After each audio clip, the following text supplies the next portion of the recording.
Assalamualaikum warahmatullahi wabarakatuh. Selamat datang di Desti Beauty, ngobrolin kecantikan dan kesehatan bersama aku, Desti Andriani. Oke, kali ini saya akan sharing kepada Anda semua tentang pengalaman saya selama saya hamil, melahirkan, menyusui, dan sharing-sharing yang lainnya nanti akan aku share kepada kalian semua. Sebagai barangkali ada teman-teman yang mempunyai pengalaman yang sama seperti saya. Kali ini yang akan aku sharingkan kepada kalian semua tentang kehamilan, yang dimana kehamilan kalau denger yang suara burung, suara sepeda motor lewat, suara yang lain-lainnya abaikan saja, dengarkan suara saya saja. Oke. Kali ini saya akan sharing kepada Anda tentang proses kehamilan yang sudah saya alami. Nah, pertama-tama kita flashback terlebih dahulu ya. Ini ceritanya aku hanya sharing. Sebenarnya si video ini aku buat pribadi untuk aku sendiri, cuman pengen berbagi pengalaman untuk teman-teman semua, jadi aku share aja ke kalian semua. Nah, ceritanya gini ya, ini sharing aja, cerita-cerita aja gitu ya. Ceritanya nikah di tahun 2015. Waktu itu sih saya pengennya nggak menunda ya, cuman jangan dulu, jangan langsung lah kayak gitu. Cuman saya misal dikasih cepet juga alhamdulillah kayak gitu. Cuman nyatanya atas kehendak Allah, qadarullah, saya diberikannya setelah usia pernikahan kami, saya sama suami, tapi suami nggak mau ikut dalam video ya. Usia pernikahan kami 6 tahun. Jadi ketika 7 tahun saya baru jalan 7 tahun, bayinya baru lahir kayak gitu. Nah, banyak sekali pengalaman, banyak sekali bukan metode ya. Saya sudah berbagai, karena yang namanya sudah lama menikah tapi belum punya anak, jadi ya yang namanya manusia, karena kita hanya manusia biasa. Pengen sih ya cepat punya momongan seperti itu, cuman kehendak Allah kita diberikannya memang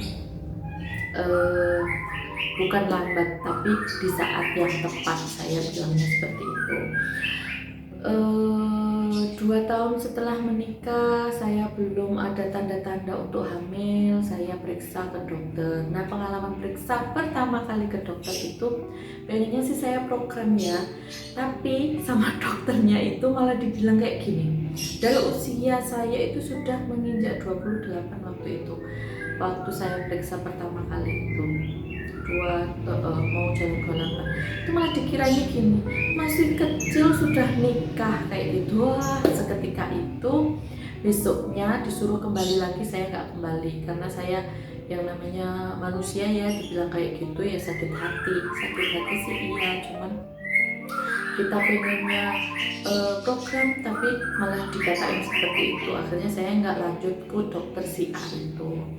Nah, terus mulai dari medis, alternatif, sampai herbal saya sudah lakukan. Tapi kalau Allah belum ngasih kepercayaan kepada kita, kepada kami, ya mau apa, kita hanya bisa berdoa sama Allah semoga diberikan keturunan kayak gitu-gitulah. Nah, terus sampai akhirnya tahun 2020 awal mulai adanya COVID itu saya periksa lagi ceritanya. Periksa ke dokter, pengennya medis lagi yuk mas, kayak gitu. Saya bilang sama suami, yuk medis lagi yuk mas. Mungkin yang kemarin-kemarin masih belum itu, tapi saat ini mungkin Allah ngasih ke kita kayak gitu. Nah, saya awal si pandemi itu niatnya mau program, tapi sama dokter dokter B ini malah nggak dibolehin, jangan dulu karena ini waktunya pandemi. Kalau hamil nanti ditakutkan A B C D E F karena ditakutkan bla bla bla bla itu tadi. Akhirnya kami oke lah nggak apa-apa, kita tunggu pandemi baru kita periksa lagi ke dokter buat promil kayak gitu. Nah singkat cerita setelah yang kedua itu kita tunda, akhirnya saya positif pun itu nggak tahu kayak gitu. Nah saat itu sih awal mulai di ini apa sama dokter itu bilang pandemi jangan dulu kayak gitu ya. Saya hanya pasrah, ya emang dari awal sudah pasrah ya, dari periksa yang pertama itu yang dibilang masih kecil kok sudah menikah kayak gitu. Itu sebenarnya saya sudah pasrah. Kalau memang saya diberikan rezeki anak, maksudnya rezeki itu diberikan di saat yang tepat kayak gitu. Saya berdoanya sama Allah seperti itu, berilah di saat yang tepat kayak gitu kan. Nah aku yakin saat itu aku yakin Allah itu pasti akan memberikan kita sesuatu apapun itu di saat kita butuhkan kayak gitu ya. Nah yang namanya rezeki yang berupa anak itu kita nggak bisa minta dan nggak bisa menolak. Ketika kita sudah dikasih, mau menolak ya nggak bisa, sudah ada di dalam rahim kita gitu. Kalaupun kita meminta tapi kalau Allah belum berkehendak ya mau gimana kita, bisanya kita hanya berdoa kayak gitu, karena yang ngasih keturunan itu kan Allah kayak gitu ya. Singkat cerita ya, setelah berbagai metode yang saya lakukan itu tadi, di bulan Desember tahun 2020, tepatnya tanggal 21, di tanggal kelahiran aku tepatnya, itu aku jatuh. Padahal waktu itu saya ada home care beberapa orang untuk melakukan infus whitening dan ada seminar di siang hari di salah satu hotel di Kota Malang kayak gitu ceritanya. Nah saya paginya jatuh, tangan saya bengkak, nggak bisa digerakin dan alhamdulillah bisa digerakin, cuman alhamdulillahnya dia nggak patah ya. Nah tapi untuk naik sepeda motor itu nggak bisa karena di sini kan bengkak, apalagi tangan kanan kayak gitu. Akhirnya saya cancel semua, saya nggak jadi sih home care, nggak jadi seminar kayak gitu. Akhirnya saya ini. Nah sebelum tanggal 21 itu, di tanggal 18 dan 19 itu aku itu iseng ceritanya, karena saya menstruasinya telat, lumayan agak telat kayak gitu. Nah saya iseng di tanggal 18 itu hasilnya negatif. Tanggal 19 itu saya nggak peduli dengan tesnya. Jadi setelah aku tes, dimasukkan di urinnya itu alatnya, kemudian aku nggak lihat, aku nggak apa kayak gitu. Nah setelah 1 bulan berikutnya, di bulan Januari tanggal 4 itu saya ngerayu si suami ceritanya, ayo dong mas kita periksa, nggak usah ke rumah sakit, kita ke laboratorium aja kayak gitu. Nah aku pengen meriksain si suami ceritanya, AS kayak gitu. Aku pengen periksa AS. Nah tanggal 4-nya itu aku udah bujuk si suami ini buat AS di tanggal 5 ceritanya. Nah bujuk akhirnya mau dia sore itu baru dia memutuskan oke, nggak apa-apa, carikan laboratorium yang bagus ya kayak gitu kan suami. Oke, kalau nggak di salah si A ya si B laboratoriumnya. Nah saya memilih 2 alternatif untuk laboratoriumnya. Suami sih sudah mau. Terus kemudian aku iseng di jam 8 malam tanggal 4 itu aku tes, karena aku kebetulan belinya tes pack kan banyak, langsung 1 box kayak gitu. Nah akhirnya kapan-kapan aja aku tes oke aja, karena punya stok tes pack banyak kayak gitu. Oke aku tes di jam 8. jam 8 malam. Ceritanya itu aku mau kasih kejutan bukan ngasih kejutan ya, mau bohongin suami kalau aku positif kayak gitu kan. Oke, nah pas keluar dari kamar mandi nih ceritanya aku bilang sama suami, mas sini, aku hamil loh kayak gitu. Aku hamil, tapi waktu itu aku nggak ngelihat sih alat test packnya ini, aku nggak ngelihat dia sudah garis 2 atau belum, itu aku nggak ngelihat, cuman aku taruh gitu aja kan. Nah suami ki nggak percaya, suami ki nggak mau nemuin aku, nggak mau ke belakang kayak gitu. Akhirnya tak bilang mas sini yo kayak gitu kan. Akhirnya suami datang dan kita berdua shock karena aku nggak ngelihat si hasilnya sebelumnya, dan suami pun itu antara percaya nggak percaya ya, karena setelah beberapa tahun belakang aku tes hasilnya negatif, kayak oh nggak mungkin kayak gitu kan. Nah ternyata hasilnya itu garis 2, cuma suami nggak percaya, aku pun juga nggak percaya. Mosok validasinya, harusnya kan aku tahu kapan waktu validasinya waktu itu. Nah habis itu nggak percaya kan, aku pun juga nggak percaya. Akhirnya jam 10 malam itu wes drama lah sama suami nggak percaya kayak gitu. Akhirnya jam 10 malam aku tes lagi dan hasilnya garis 2 lagi. Suami masih nggak percaya, bilang kayak gini, kamu kan punya test pack banyak, coba deh cari semua test pack yang kamu punya, berbagai merek test pack yang kamu punya kayak gitu kan. Besok pagi bangun tidur kamu tes lagi ya kayak gitu suami. Oke. Malamnya itu aku sudah gelisah maksudnya nunggu besok pagi benar-benar positif atau enggak kayak gitu. Nah saya belum bangun, suami sudah bangun, saya sudah dibangunin, nanti tes kayak gitu suami. Nah oke, sudah aku bangun, aku cek lagi tiga test pack aku coba, 3 merek test pack aku coba dalam satu tempat wadah yang urin yang aku tampung. Di tempat itu aku tes dan itu garisnya semuanya 2, tiga-tiganya itu bergaris 2. Nah di situ baru suami sedikit percaya kayak gitu ya. Aku pun juga nggak percaya, takutnya kan yang aku takutkan kayak gini, hamil anggur, takut BO, takut lain-lain lah, karena yang namanya lama nggak memiliki momongan kayak gitu kan pasti ada rasa was-was, rasa takut kayak gitu. Akhirnya aku masih nggak percaya kalau aku belum lihat si kantong janinnya dan ada janinnya. Aku bilang gitu kayak suami, ayo kita USG.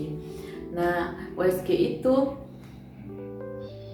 aku pilih dokter lain, bukan dokter si A, bukan dokter si B yang sudah pernah saya itu, yang mencoba si dokter si C ini, dan cocok sampai saya usia kehamilan saya 8 bulan saya periksa di situ semua, di situ terus, maksudnya periksa di situ terus.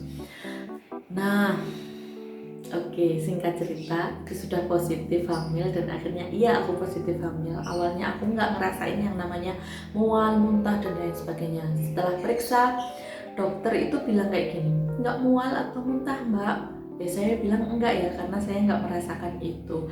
Tapi dokternya itu seperti mensugesti saya, belum waktunya, besok pasti mual muntah kayak gitu. Bener, pulang 2 kali periksa, pulang dari situ besoknya saya terjadi yang namanya mual dan muntah, itu tadi morning sickness namanya. Oke, kalau bahasa medisnya morning sickness.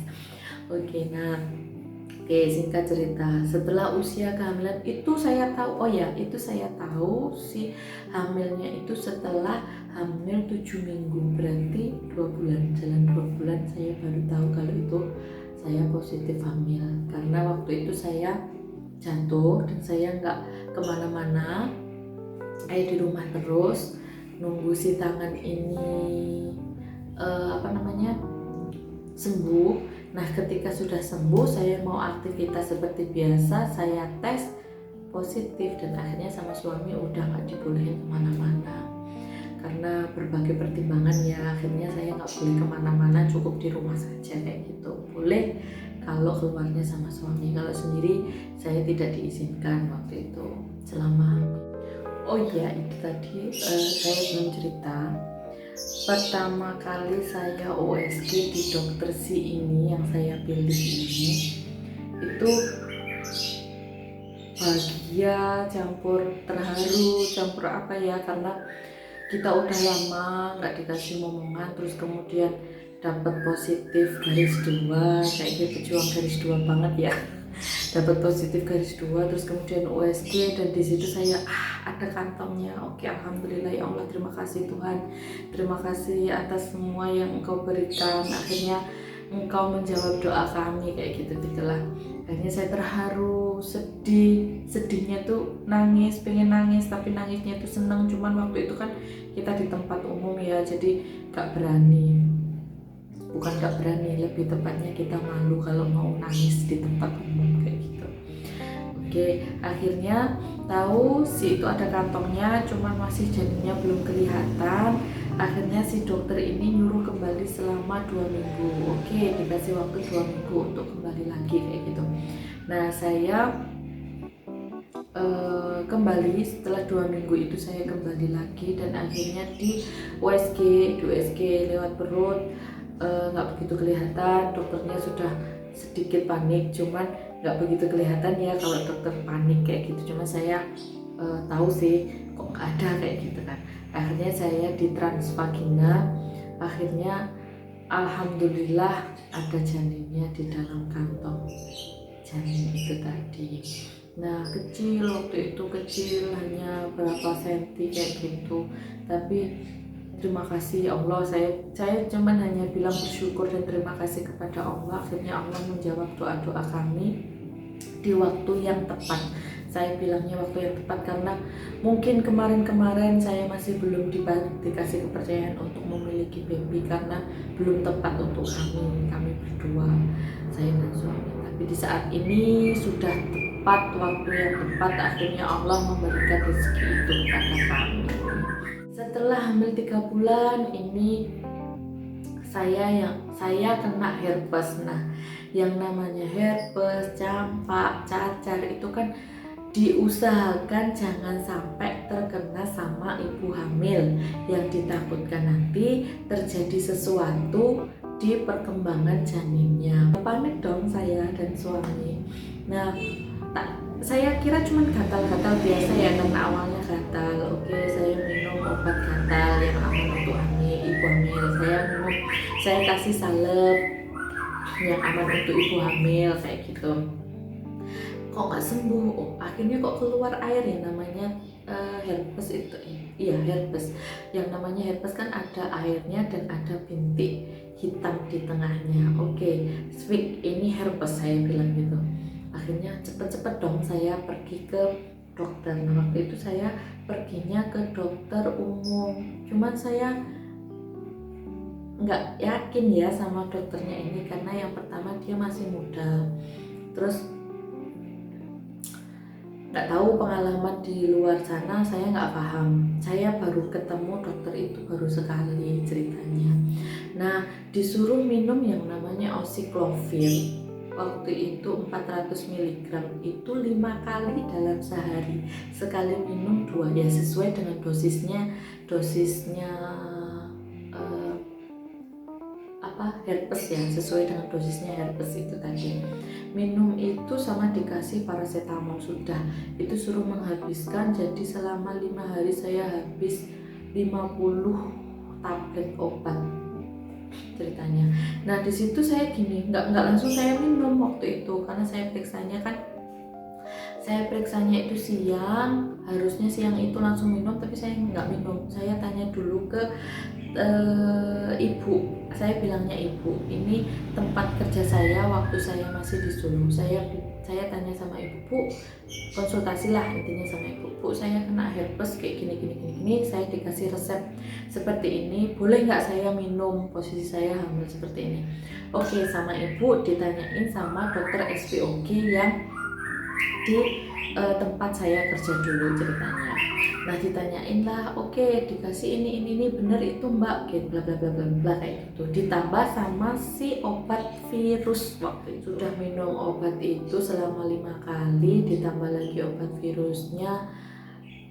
Stres ya, takut kenapa si babynya kayak gitu. Aku takutnya nanti aman nggak ya buat baby yang di kandungan saya, hamilku masih umur segini kayak gitu. Nah udah itu sudah terlewati dan akhirnya ketemulah yang namanya si bulan aku usia hamilku 7 bulan. Nah itu bulan 7 tanggal 26 saya sakit lagi. Saya sakit habis Idul Adha tahun 2021 itu saya sakit ceritanya. Saya kira hanya panas biasa ya, panas itu selama beberapa hari nggak turun. Saya hanya minum paracetamol aja, tenggorokan mulai sakit, radang kayak gitu. Cuma saya nggak berani yang namanya minum Dexa, minum Mentil, itu saya nggak berani. Saya hanya minum paracetamol. Satu hari saya minum paracetamol itu setiap 4 jam sekali saya minum paracetamol 1,5 tablet. Kenapa saya minum 1,5 tablet? Karena menyesuaikan berat badan saya waktu itu. Oke, saya minum paracetamol 1,5 tablet selama 4 jam. Jadi diulang setiap 4 jam sekali. Dan itu nggak turun-turun selama 3 hari, 4 harian kayak gitu. Nah, setelah panas itu mulai reda, akhirnya saya batuk. Tenggorokan sakit, batuk, nggak bisa. Di tanggal 30 itu saya gak bisa cium, stres dong aku hamil, aku kena COVID. Nah apalagi waktunya masih banyak itu, apalagi di bulan 6, 7, 8 itu kan tingginya yang varian Delta kayak gitu. Yang saya takutkan adalah saya hamil, saya bawa baby di dalam perut. Kalau saya kena COVID gimana? Karena banyak ibu hamil yang tidak tertolong hanya karena COVID. Saya takutkan seperti teman-teman yang lainnya. Saat itu saya baru berani periksa. Saya periksa sama dokter, dikasih obat dan obatnya itu nggak mempan di aku. Batuk, nambah sakit, tambah sesak nafas dan yang lain-lain sebagainya lah. Yang namanya COVID. Dahak gak bisa keluar, rasanya kental sekali yang ada di tenggorokan dan di mulut, mau masuk makanan itu gak bisa. Nah suami waktu itu bilang, tapi bilangnya setelah saya sembuh, lidahku sudah berwarna hitam kebiruan, mukaku sudah nggak seperti muka saya kayak gitu kata suami ya. Ini versi suami panik karena posisi baby saya buat batuk itu yang awalnya mulai dari umur 3 bulan sampai sebelum saya sakit itu dia posisinya mapan dan gak balik-balik, gak muter, ya mungkin muter cuman dia posisinya tetap sama di bawah kepalanya kayak gitu ya. Nah posisinya lintang. Kenapa saya bilang lintang dan saya yakin itu lintang? Karena saya palpasi sendiri dan saya tahu ini bayiku lintang kayak gitu. Saya panik, suami ikut panik, akhirnya teleponlah ke salah satu keluarga yang bekerja di salah satu rumah sakit di Jawa Timur kayak gitu ceritanya. Akhirnya saya dijemput, saudara kesini bawa APD lengkap. Sebelum masuk ke rumah saya di swab, suami di swab, hasil suami swab negatif dan saya beneran positif. Down waktu itu. Saya harus gimana? Saya punya baby yang saya kandung. Saya gimana? Saya panik, saya stres, saya aduh wis nggak karu-karuan. Nah saya periksalah, niatnya itu mau diambil aja, aku takut. Di tempat salah satu dokter yang saya biasanya periksa itu, ternyata dia menolak saya. Saya ke rumah sakit pusat di Kota Malang, ditolak juga karena penuh, suruh kembali besoknya, tapi kita harus ke poli bukan ke IGD-nya. Akhirnya saudara saya, wes ayo pulang kayak gitu. Nah sebelum memutuskan untuk pulang, suami inden di temennya dia yang ada di Batu Cuman saya mikir kejauhan dari rumah saya tinggal, kejauhan dari tempat saya tinggal, terus di sana sama siapa, kita makannya gimana, boleh nggak kita berdua di tempat ruangan isolasi kayak gitu. Oke, udahlah pulang aja ikut saudara. Oke, akhirnya saya pulang, nyewa ambulan, dan waktu itu saya pulang bukan ke rumah saya tapi ke rumah sakit Mbak bekerja. Orang tua semuanya nggak ada yang tahu, memang sengaja saya tutup, jangan ada yang tahu sebelum saya sembuh kayak gitu ceritanya. Oke, setelah itu saya sewa ambulan ke sana, harusnya perjalanan itu 4-5 jam, situ saya tempuh sama ambulan hanya 2,5 jam. Yang namanya sakit gak karu-karuan ya. Berkorban demi si baby, karena lama saya nggak punya baby, dikasih ujian sama Allah di usia 3 bulan saya harus kena airbus, di usia kandungan 7 bulan saya harus kena covid kayak gitu. 8 bulan waktu itu, bukan 7 bulan, di usia 8 bulan akhir saya harus kena covid. Di saat usia kehamilan itu aku kena covid dan harus bertahan untuk berjuang agar aku bisa bertahan kayak gitulah. Dan akhirnya setelah kena covid itu aku memilih untuk semoga ini jalan yang terbaik kayak gitulah. Padahal itu sebelumnya di tanggal 12 itu saya periksa hamil 4G. Waktu itu saya ambil yang 4G karena apa? Karena takut di usia kehamilan 3 bulan itu saya kena herpes, saya takutkan terjadi sesuatu di baby saya. Akhirnya saya memutuskan untuk periksa 4G, dan saat itu sudah si dokter bilang, setelah ini periksanya 1 minggu sekali ya Mbak, ya Bu, waktu itu bilang. Oke dok, saya bilang gitu. Nah, pas waktu mau kembali akhirnya saya kena sakit dan kena covid, dan akhirnya pulang ke rumah. Aku hanya sharing kepada kalian semua tentang apa yang aku alami selama hamil kayak gitu, selama proses panjang aku dapat baby kayak gitu. Sampai jumpa di video selanjutnya. Bye. Assalamualaikum warahmatullahi wabarakatuh.